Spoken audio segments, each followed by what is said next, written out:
meth awakened a demon inside of me that I never knew I had. Meth was just a false reality that really made me feel like I was somebody that I wasn't, and caused me to do things that I shouldn't be doing, that I would personally never do in my life. Everything I did was in a selfish manner. It was all for my own good and for the sole purpose of making money. I had been a drug addict for so long, doing all the wrong things, that I had taught myself that if I just did this drug, or if I just did this, or if I just did that, things would be better instantly.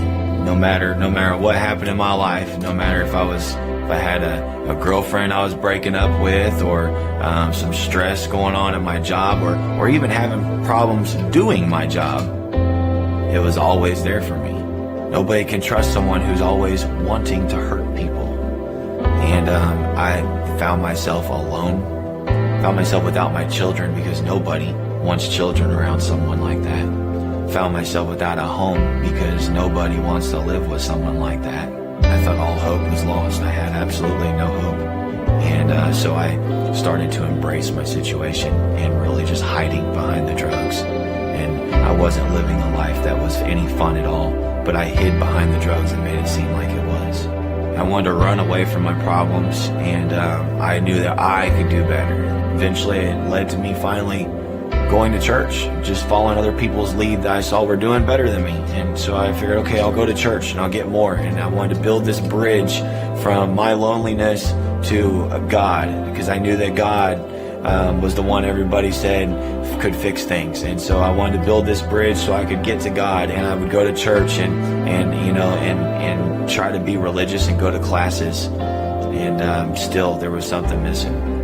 I didn't know what it was. I couldn't figure out why I was doing everything that I thought I was supposed to be doing for this God that's supposed to save me, but yet I didn't feel like he was doing anything at all.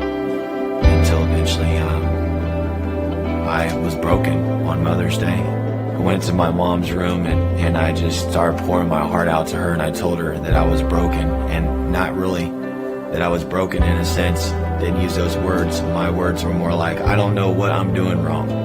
Why isn't God saving me? Why isn't he here for me? And my mom, I remember, I'll never forget it. She said the most important words in my life. She asked me, what is stopping you from making that leap? And that's when I realized that I need to stop trying to do everything. I'm constantly climbing up this mountain, trying to do, when all I really, God was just waiting on me to just jump, just surrender.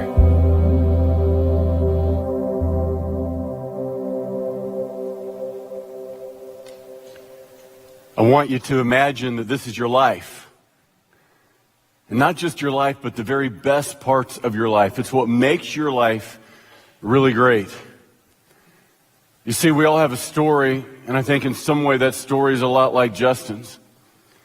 Not that we've all been hooked on meth, but we've all been hooked on things that we shouldn't. You know, the reality is this is the ultimate selfie generation. This is what makes my life great. This is a picture of me at the beach, and then, well, here am I at the Royals game, and we're having a great time. And, well, I want you to see my family. Look at my children. I have 3 of them, and they're just awesome. And, oh, here's my grandchildren. Oh, aren't they so cute? They really are. Now, for some of us, honestly, it's not our families. You know what? It's our dreams. For me, it was this. It was all about this. It was about playing Division I, and I'm going to prove that I really am somebody, that I really, really matter. And of course, there's our teams. And, you know, it's the March Madness and the Final Four, and my team made the Final Four, and it was awesome for a minute. But the reality is we all want these. I mean, we're all about the trophies, aren't we? I mean, we want the accomplishments, and trophies come in different sizes and different places and different colors. You see, we want to be seen. We want to prove that we really matter, that our life really, really is together. You see, Easter is a time that everybody wants a little Jesus. I mean, not too much Jesus, not a really big Jesus, just a little bitty Jesus. I mean, stay there, Jesus, where you belong, so I can keep living my life the way I want. And Jesus, I want enough of you to get into heaven. I just don't want to have enough of you that I've got to change my life because I'm too busy, you see, climbing the corporate ladder. I want to prove that my life really, really does matter. And so I'm going to go for another promotion. I want more money so I can buy more stuff and go on a better vacation. But you see, the reality is the most miserable people in the world are those who climb the ladder just to discover that they had climbed the wrong ladder, that they had lived their life for things that really didn't matter. And in some way, that was Nicodemus in the Bible. John chapter 3, if you have a copy of the Word of God this morning, in John chapter 3, we're going to study a man whose name is Nicodemus. And in John chapter 3, Nicodemus's trophy, his ladder was religion. He was a 2 Corinthians 5:17, it says, if any man be in Christ, he's a new creation. Old things are passed away. Behold, all things are become new. If you're still doing all the old things, it could be that you've never stepped into the new things. If you've never become a new creation, you've never had that new redemption that happens at the moment you've been born again, then it could be that's why you still keep doing the same old sin again and again and again, because the answer is not religion. Did you hear Justin's story? He decided, I need to get back into church. And that's what a lot of people do. I need to change my life and I'm going to turn over a new leaf and I'm going back to church. I'm going to go to church and get me a little bit of Jesus and a little bit of religion. Yes, that's what I need. But Justin found out he doesn't need church and he didn't need religion. What he needed was inner transformation that comes only through your heart submission. Has there been a moment in your life that you submitted completely and totally and exclusively? And what John is saying with this powerful statement in John 3 and verse 30 is your life will begin to change. I'm talking about true transformation, resurrection, redemption, only when you begin to decrease and Jesus begins to increase. And through your heart submission, I will promise God will bring about transformation. You see, Easter, if you really want to know what it's about, is John 3 and verse 30. Jesus increasing and we decreasing. And too much of the time we get in Jesus' way. The world is desperate for a redeemer. The world is desperate for redemption. The world is desperate for transformation. The most important thing the world can see is the cross on which Christ died. But the reality is so much of the time our lives get in the way in this selfie generation where it's all about me and this me theology. Everybody look at me and I have this self-enhancement religion. Jesus help me. Jesus bless me. But the reality is true transformation happens only when we finally come to this place of complete submission. I will promise your life will never be the same.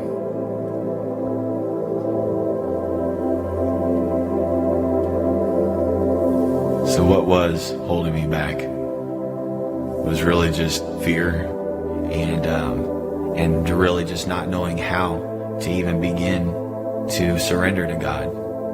I knew that I was a sinner and I knew that I didn't deserve His mercy or His grace. But I asked for His forgiveness anyway because I knew that in order for me to get anywhere better, I needed Him to save me. So I went to my truck and I cried out to Him. I remember grabbing my steering wheel in my truck and I'm just like, God, take this steering wheel for me, take it.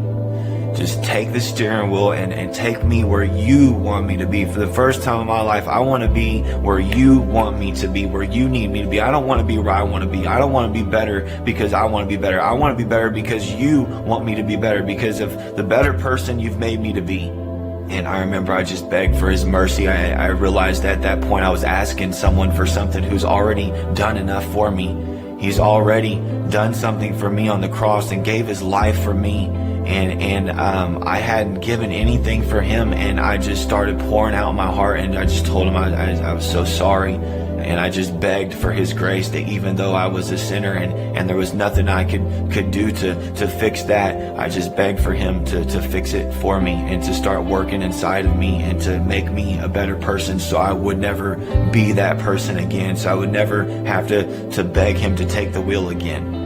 Since then, I have, not only do I go to church faithfully, but I enjoy church. I go to church and I feel like I'm getting trained for battle.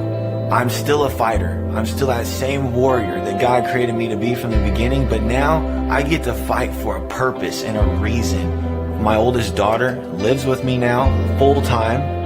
I can't even begin to explain how much God has done for me just through that instance alone. I was able to lead my youngest daughter to Christ last year, and we got baptized together. I was able to baptize my own daughter.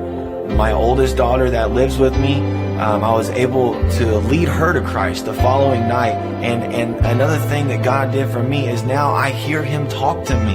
I don't hear him with my ears, but I hear him in my spirit. I know his instructions and his guidance, and I'm able to really know what to do next. Rather than just trying to do it all myself and figure out what to do, I actually know what to do now because God instructs me and he guides me through his word every single day. And I think one of the coolest things about it now is when I talk to people that never knew me before, and they look at me and they tell me about how great of a godly man they think I am and how boldly I'm able to express my love for God. The most amazing thing is they're not even talking about me. They're talking about the one who lives inside of me. They're talking about Jesus Christ himself, who lives inside of me and pours out of every part of my body. They have absolutely no clue who I used to be. They have absolutely no clue of the danger that I used to pose. My own kids were taken from me because I was a danger to them. It's so amazing what God can do in the lives of people who truly surrender to him. And I truly believe in my heart that no matter where you've been, no matter what you've done, no matter who you used to be or who you think you are now, if you want to be in that destination that God has purposed you for, all you have to do is give yourself to him, surrender to him, and just tell him, God, take me there.